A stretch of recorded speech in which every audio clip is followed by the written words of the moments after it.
Welcome back, Millers. We hope you had a great weekend. I can't wait for the news. Then let's get into it. But first, page one. In today's page one, officials from the Indiana Board of Animal Health say cases of bird flu in the state have started showing up in wild birds as well as commercial poultry farms. The northern part of Indiana has seen cases showing up in waterfowl, like sandhill cranes, and one documented case has been found in a bald eagle in the state. Officials say they've seen almost 7 million cases this year compared to about 13,000 cases last year. Now, let's check in with news around NHS. NHS Theater is presenting this year's spring play, Almost Maine, this week. Shows are Thursday, Friday, and Saturday at 7 p.m. in the auditorium. Tickets are $10 online and $15 at the door. Scan the QR code to buy tickets. Bring Change to Mind is hosting a Coffee with the Counselors event Friday, March 7th before school. Meet with your school counselor in the Media Center while you enjoy your beverage or snack from the coffee mill. There will be free coffee mill coupons raffled off for participants. Contact Mrs. Kelson with any questions. Hey Millers, it's Foreign Language Week, and to celebrate, we have a special guest to teach us something in Spanish. Let's check it out. For Foreign Language Week, we're joined by Emily Miranda. Thanks for joining us. And how would I say today's weather will be cloudy in Spanish? Hoy el clima va a estar nublado. Hoy el clima es nublado. Now let's see what's happening trending today. The trailer for the long-awaited Shrek 5 has been released. But with this new development comes a lot of media backlash. Many creators are upset with the changes to the animation style and the addition of more mature themes and dialogue. I think one thing that we can all agree on is that Zendaya as Shrek's daughter was definitely a good choice, but I wish Tom Holland was there too. Now, let's see what's going on in meetings. The Key Club will be having its next all-club meeting at 2:40 on March 7th in the LGI room. You can request a pass from Megan Obremski and email her for more questions. The cheer team is holding a call-out meeting on March 11th at 7 p.m. in the cafeteria for the 2025 football season. Email Abigail Ayers for more information.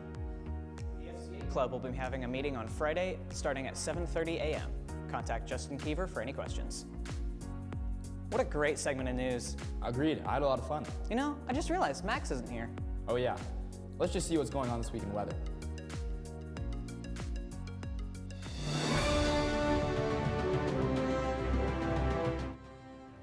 Good afternoon, Millers, and welcome back to our Monday weather segment. Most of the week will be cloudy, and then on Wednesday there'll be a slight chance of rain. But don't worry, the sun will be back Thursday and Friday.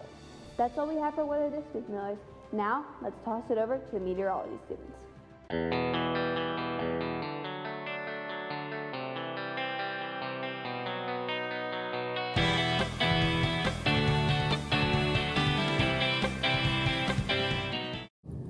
Hello, and welcome to this week's Meteorology Monday. Today we will be talking about the heavy rain and flooding in the northwestern part of the United States. Residents along the west coast have already seen 2 to 4 inches of rain recently from the first storm. It is now forecasted that there is to be more rain as a second intense storm is coming to the coast.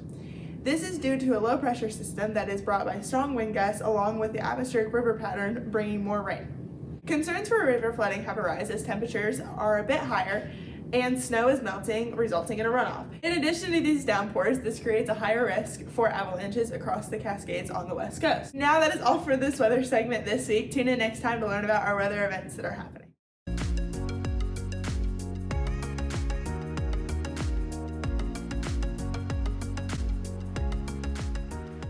Welcome back to sports. Hey, I'm finally over here. Just this once. Let's get into it. Members of your Miller boys swim and dive team went to state on Saturday. Liam Hayward qualified for the backstroke and senior Aiden Kless qualified for diving. The team also qualified for 3 relays at the state meet. For results, go to Noblesville-Millers/swim and dive. On Thursday night, the Warriors came back from down 17 on the Orlando Magic to win 121-115. Steph Curry turned back the clock and had 56 points with 12 three-pointers. Curry had 35 points in just the second half. The Magic were led by former #1 overall pick Paolo Banchero, who had 41 points. The Warriors are now 7-1 since trading for Jimmy Butler. Now, let's see what's going on in sports this week. For sports this week, on Tuesday, the boys' varsity basketball team will be playing away at Carmel High School for the sectional at 5:30. They will also have another game at Carmel on Friday, March 7th for the sectional semifinal at 5:30. And on Saturday, they will be playing at the championship at Carmel at 7 p.m. The varsity gymnastics team will be competing away at the Gymnastics Company for the regionals at 6:30. The boys and girls varsity track and field team will be running at Indiana Wesleyan University on Saturday, March 8th. For girls, it starts at 9 a.m. and for boys, the time is to be announced. That's all we have for sports today. Just one day closer to the SAT, juniors. I didn't need to be reminded. Have a good one, Millers.